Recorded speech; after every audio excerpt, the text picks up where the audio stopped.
Saudara-saudara sekalian, kali ini kita akan menerangkan bab tahlil secara ringkas. Dalam majelis tahlil itu bacaannya yang pertama dimulakan dengan suratul Fatihah. Biasanya hadi yang memimpin. Hadi itu maknanya yang memimpin majlis itu. Hadi namanya. Dipimpin jemaah baca Fatihah. Dilanjutkan dengan surah Al-Ikhlas, Qul huwallahu ahad sebanyak 3 kali. Diikuti dengan surah Al-Falaq sekali. Lalu membaca surah An-Nas sekali. Setelah itu lantas membaca awal surah Al-Baqarah dari ayat 1 hingga ayat 5. Itu yang dibaca. Ya, bermula daripada Alif Lam Mim Dzalikal kitabu la raiba fihi hudal lil muttaqin, ya kan? Sampai akhir, sampai ayat 5, ulaika ala hudam mir rabbihim wa ulaika humul muflihun. Itu awal surah Al-Baqarah. Setelah itu membaca ayat kursi.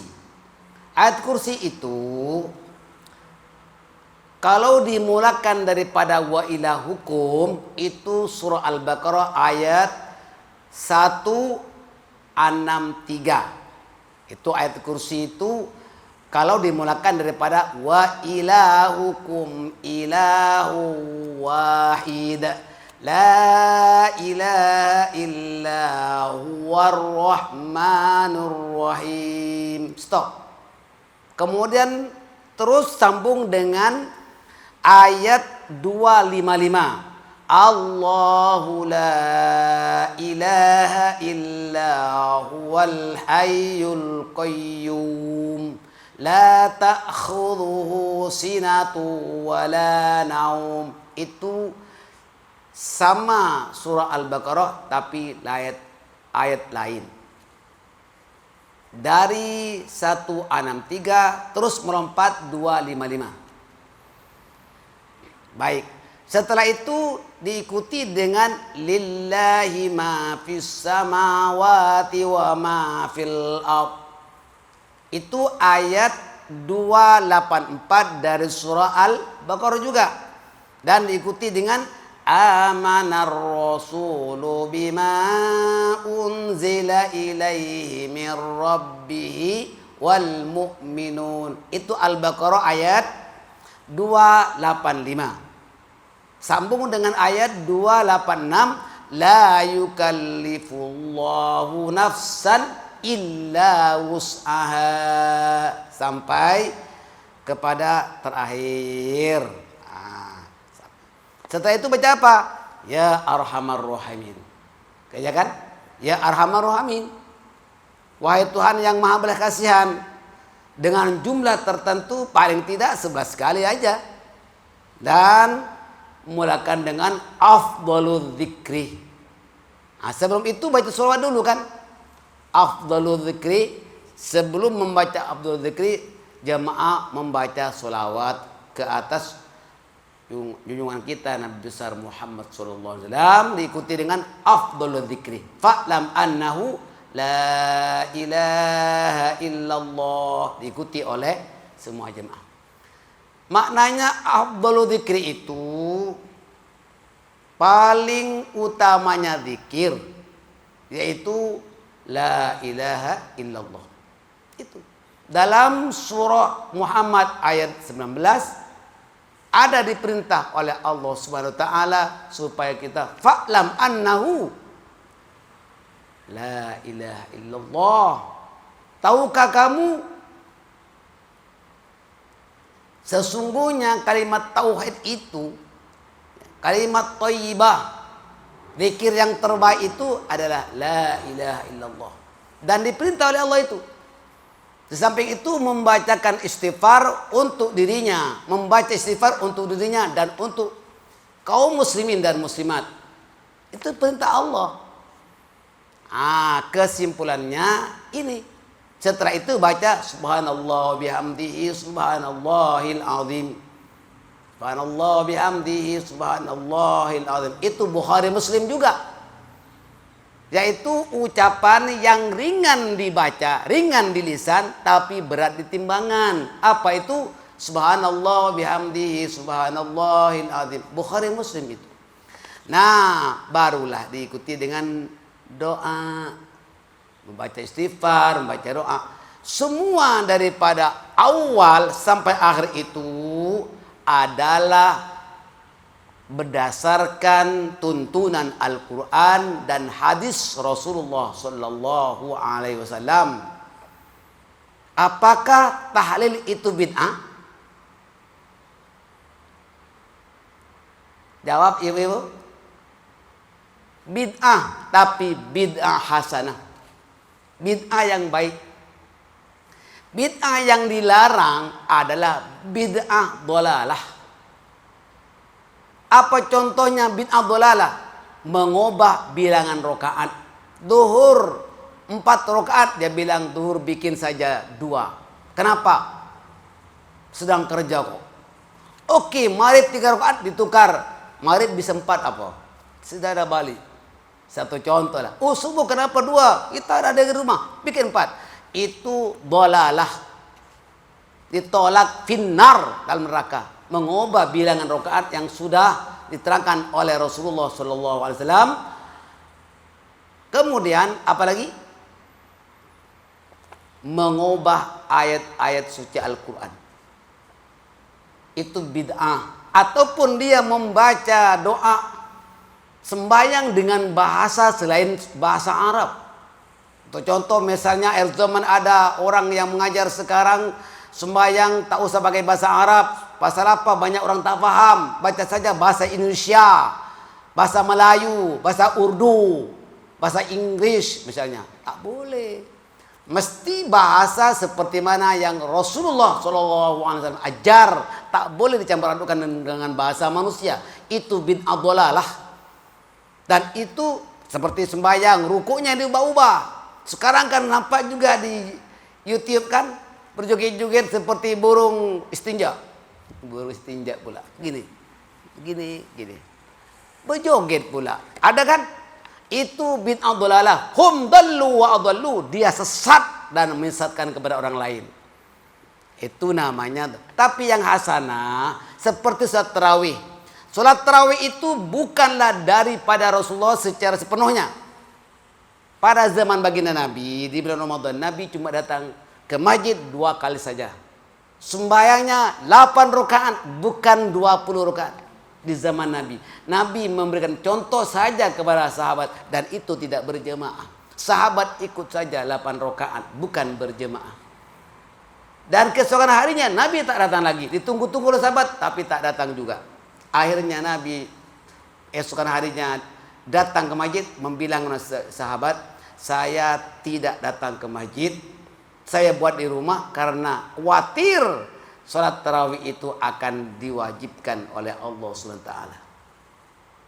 Kalau aku datang tiap malam, maka salat tarawih itu akan wajib.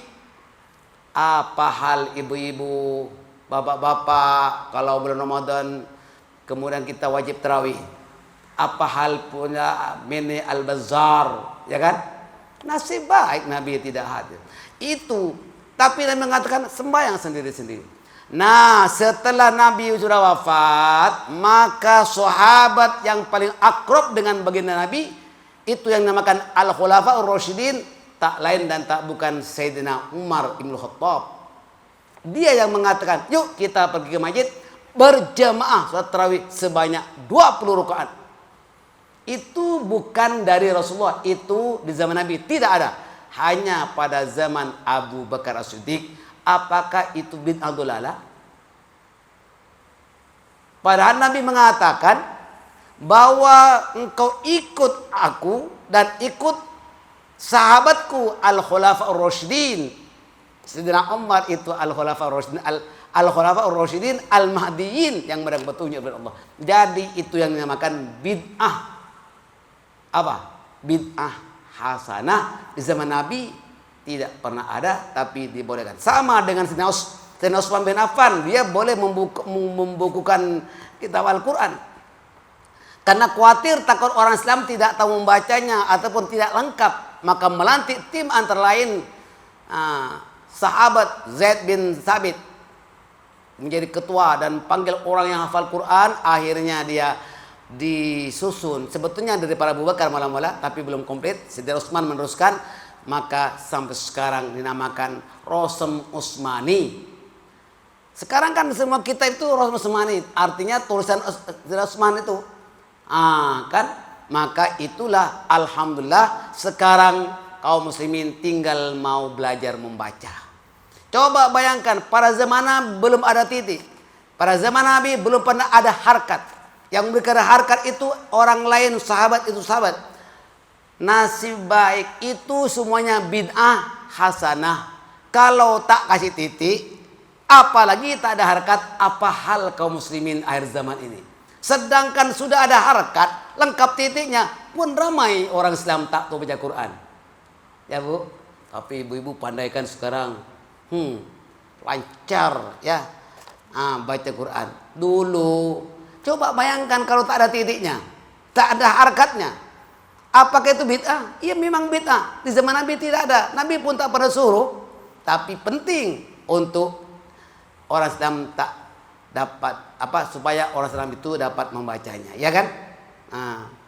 Seperti contoh lagi, wajib ini bukan bid'ah, sunat lagi, wajib. Apa itu? Bikin madrasah. Madrasah itu penting. Di zaman Nabi ada madrasah tak? Mana ada? Ada university? Lagi tak ada. Sebab dulu tak banyak orang Islam pun baru sahabat berapa orang aja. Sekarang sudah banyak umat Nabi Muhammad SAW. Supaya tidak buta huruf, maka dia mesti ada lembaga pendidikan. Itu dikira bid'ah. Di zaman Nabi tidak ada, tapi wajib diadakan madrasah. Betul atau tidak? Itu kita nak belajarlah. Maka jelas sekali disokong oleh semua orang-orang yang hebat, termasuk Imam Ibn Hajar Al-Asqalani yang punya kitab itu Fathul Bari, yang punya belasan jilid itu, mengatakan bid'ah ada 5. Ada bid'ah wajib, ada bid'ah hasanah yang baik, ada bid'ah dhalalah, ada bid'ah yang mubah dan sebagainya dan sebagainya. Jadi Bapak dan sekalian, jangan ikut ulama-ulama yang suka mempertikaikan orang Islam dengan orang Islam. Ini mengatakan bid'ah, ini bid'ah. Kadang-kadang menantu dengan mertua bergaduh ataupun tak agree pasal mertuanya ikut pahaman bukan bid'ah, yang satu mengatakan bid'ah. Itu yang menyebabkan orang jadi malas datang ke masjid. Yang mana satu ustaz pernah ikut, maka ikut yang fahaman Ahlus Sunnah wal Jamaah, ikut ajaran Rasulullah, Al-Quran dan Al-Khulafa'ur Rasyidin, baru betul. Ya, karena anak muda sekarang bid'ah, tak mau tahlil, bid'ah. Maulid Nabi bid'ah, Syakbaran baca Yasin bid'ah. Ya Allah, semuanya yang dibaca itu sabit dengan Al-Quran dan hadis Rasulullah SAW. Tidak bid'ah ya. Bawa anak-anak minggu depan insyaallah. Ya. Itu yang saya terangkan. Semua yang dibaca dari awal sampai akhir, semua berdasarkan tuntunan Al-Quran dan sunnah Rasulullah SAW. Itu saja. Mudah-mudahan jemaah cukup paham dan memberikan manfaat insyaallah. Bismillahirrahmanirrahim. Alhamdulillahirabbil alamin hamdan yuwafi ni'amahu wa yukafi mazidah. Ya Rabbana lakal hamdu bima khalaqtana wa lakal hamdu bima 'allamtana Walakal hamdu bima razaqtana, walakal hamdu bil Islam, walakal hamdu bil iman, walakal hamdu bil Quran, walakal hamdu bil ahli wal mali wal muafat, walakal hamdu ala dzalika hamdan katsira, walakal hamdu kama yanbaghi li jalali wajhika wa 'azimi sultanik. Allahumma barik lana fi syahrina hadza wa ballighna Ramadan ila baitikal haram wa ila qabri nabiyyika sayyidina Muhammadin sallallahu alaihi wasallam ma'as salamati 'alad dawam bisuhulati tammati ya latifan bi khalqi ya aliman bi khalqi ya khabiran bi khalqi ultuf bina ya latif ya alim ya khabir ya allamal ghuyub. Rabbana atina fid dunya hasanah wa fil akhirati hasanah wa qina adzaban nar. Da'wahum fiha subhanaka Allahumma wa tahiyyatum fiha salam wa akhir da'wana alhamdulillahi rabbil alamin. Taqabbalallahu minkum minna wa minkum taqabbal ya karim.